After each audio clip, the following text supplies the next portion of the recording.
सृष्टि का आरंभ एक रहस्यमय घटना थी। एक ऐसा समय जब चारों ओर केवल अंधकार था। यह केवल शून्य नहीं था, बल्कि एक असीम ऊर्जा का भंडार था। इसी अंधकार और मौन से जन्मी वह कथा, जिसने न केवल ब्रह्मांड को आकार दिया, बल्कि हमें सिखाया कि शक्ति और अहंकार का संतुलन कितना महत्वपूर्ण है। ये कथा है मधु और कैटब के जन्म की। मधु और कैटब, दो ऐसे दैत्य जिनकी शक्ति और अहंकार ने सृष्टि के संतुलन को चुनौती दी। लेकिन क्या आप जानते हैं कि इन दैत्यों का जन्म कैसे हुआ? क्या वे केवल अधर्म के प्रतीक थे, या उनकी उत्पत्ति का कोई गूढ़ अर्थ था? आइए इस रहस्यमयी कथा की गहराई में उतरे। प्राचीन शास्त्रों के अनुसार जब कुछ भी नहीं था, तब केवल परम सत्य अस्तित्व में था। ये वो सत्य था जिसे हम भगवान विष्णु कहते हैं। विष्णु जी अनंत जल में योग निद्रा में स्थित थे। उनके माध्यम से ब्रह्मांड का निर्माण होना था। भगवान विष्णु की नाभि से प्रकट हुआ वो कमल केवल एक फूल नहीं था, बल्कि ये सृष्टि का आधार था। इस पर विराजमान हुए भगवान ब्रह्मा, जो सृष्टि की रचना का कार्य आरंभ करने वाले थे। लेकिन जैसे जैसे ब्रह्मा ध्यानस्थ होकर सृष्टि की योजना बना रहे थे, एक अनजानी ऊर्जा ने ब्रह्मांड को प्रभावित करना शुरू कर दिया। ब्रह्मा की सृष्टि प्रक्रिया में बाधा उत्पन्न हुई।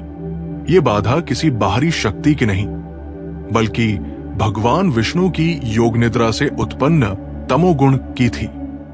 तमोगुण, जो अंधकार और विनाश का प्रतीक है, अब आकार लेने लगा था। तमोगुण से जन्मे दो असाधारण प्राणी, मधु और कैटब, उनकी उपस्थिति ने ब्रह्मांड की शांति को तोड़ दिया। मधु और कैटब के भीतर अपार शक्ति थी, लेकिन उनके साथ अहंकार और अधर्म का उदय हुआ। मधु और कैटब का जन्म केवल तमोगुण का परिणाम नहीं था।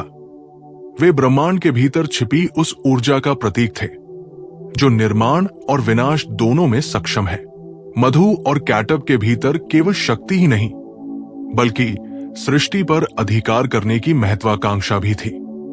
उन्होंने भगवान ब्रह्मा को देखकर कहा, तुम्हारी ये सृष्टि हमारी अनुमति के बिना नहीं होगी। ये ब्रह्मांड अब हमारा है। भगवान ब्रह्मा, जो स्वयं सृष्टि के रचयिता थे, मधु और कैटब की शक्ति से भयभीत हो गए। उन्होंने तुरंत भगवान विष्णु का आह्वान किया। भगवान विष्णु ने ब्रह्मा की पुकार सुनी। उन्होंने अपनी योग निद्रा त्यागी और मधु और कैटब को देखा। उन्होंने कहा, तुम कौन हो जो मेरी सृष्टि को चुनौती दे रहे हो? मधु और कैटब ने भगवान विष्णु का अपमान करते हुए कहा, यदि तुम्हें शक्ति है तो हमें पराजित करके दिखाओ। लेकिन हमें हराना आसान नहीं होगा। हम अमर हैं। भगवान विष्णु और मधु कैटब के बीच ये युद्ध साधारण नहीं था। ये ब्रह्मांड के संतुलन के लिए एक निर्णायक संघर्ष था। हजारों वर्षों तक ये युद्ध चलता रहा, लेकिन मधु और कैटब की शक्ति समाप्त नहीं हो रही थी। भगवान विष्णु ने देखा कि केवल बल प्रयोग से इन दैत्यों को हराना संभव नहीं है। उन्होंने अपनी माया शक्ति का सहारा लिया। भगवान विष्णु ने मधु और कैटब की प्रशंसा करते हुए कहा, तुम्हारी शक्ति अतुलनीय है। मुझे तुमसे एक वरदान चाहिए। अहंकार के कारण मधु और कैटब ने कहा, मांगो जो चाहो। विष्णु ने कहा, तुमने मुझे वरदान दिया है, तो अब मैं तुम्हें समाप्त कर सकता हूं। उन्होंने समुद्र को शांत कर दिया और वहां मधु और कैटब का अंत किया। उनके शरीर से पृथ्वी का निर्माण हुआ। मधु और कैटब की ये कथा हमें ये सिखाती है कि शक्ति के साथ विनम्रता होना आवश्यक है। अहंकार और अधर्म का अंत निश्चित है। भगवान विष्णु ने यह प्रमाणित किया कि धर्म और संतुलन ही सृष्टि का आधार है। ये कथा हमें यह भी सिखाती है कि हर संघर्ष का समाधान धैर्य, विवेक और चतुराई से हो सकता है। मधु और कैटब ने भगवान विष्णु को उनकी दिव्यता के बावजूद चुनौती दी। उनके अंदर का अहंकार इतना प्रबल था कि उन्होंने अपनी शक्ति को ही सर्वोपरि मान लिया। उनका विश्वास था कि वे अजेय हैं। यही विश्वास उनका सबसे बड़ा दोष था। भगवान विष्णु ने देखा कि ये युद्ध केवल शक्ति से नहीं जीता जा सकता। मधु और कैटब की कमजोरी उनका अहंकार था। उन्होंने इस अहंकार का सामना माया के सहारे करने का निर्णय लिया।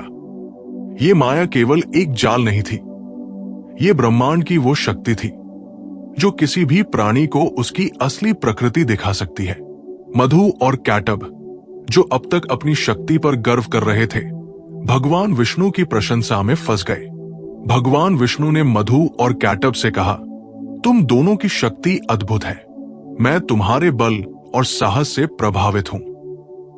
क्या तुम मुझे वरदान दोगे? ये सुनकर दोनों दैत्य हंस पड़े। उन्हें विश्वास था कि कोई भी उन्हें चुनौती नहीं दे सकता।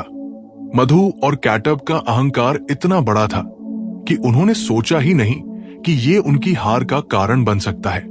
भगवान विष्णु ने इस अवसर का उपयोग किया।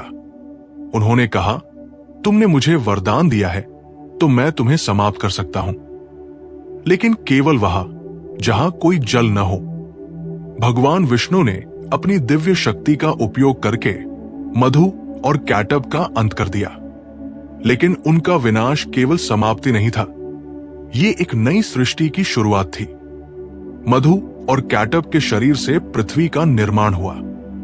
यह दर्शाता है कि हर विनाश जब धर्म और विवेक से होता है, सृजन का कारण बनता है। मधु और कैटब की कथा हमें कई गहरे सबक सिखाती है। सबसे पहला सबक यह है कि शक्ति के साथ विनम्रता आवश्यक है। जब शक्ति अहंकार से जुड़ती है तो ये विनाशकारी हो जाती है। भगवान विष्णु का यह संदेश है कि किसी भी संकट का समाधान केवल बल से नहीं, बल्कि विवेक और चतुराई से प्राप्त किया जा सकता है।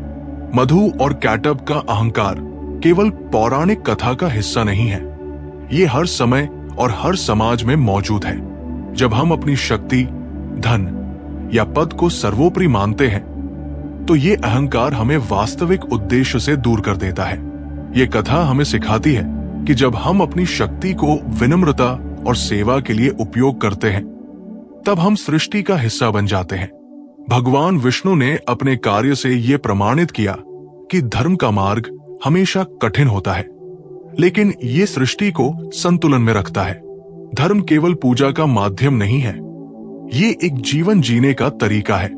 आज जब समाज अराजकता और संघर्ष से जूझ रहा है, मधु और कैटब की कथा हमें ये याद दिलाती है कि हर विनाश के बाद सृजन संभव है, अगर हम धर्म और विवेक के मार्ग पर चले। मधु और कैटब की कथा केवल एक युद्ध की कहानी नहीं है, ये ब्रह्मांडीय संतुलन का प्रतीक है। सृष्टि, पालन और विनाश, ये तीनों प्रक्रियाएं साथ मिलकर जीवन को परिभाषित करती है। ये कथा हमें ये सिखाती है कि हर अंत एक नए आरंभ की ओर ले जाता है। अगर ये कथा आपके लिए प्रेरणादायक रही तो इसे लाइक करें, अपने विचार कमेंट में लिखें और हमारे चैनल द पास्ट मिनट को सब्सक्राइब करना न भूलें। ऐसी और प्रेरक कहानियों के लिए जुड़े रहें। धन्यवाद।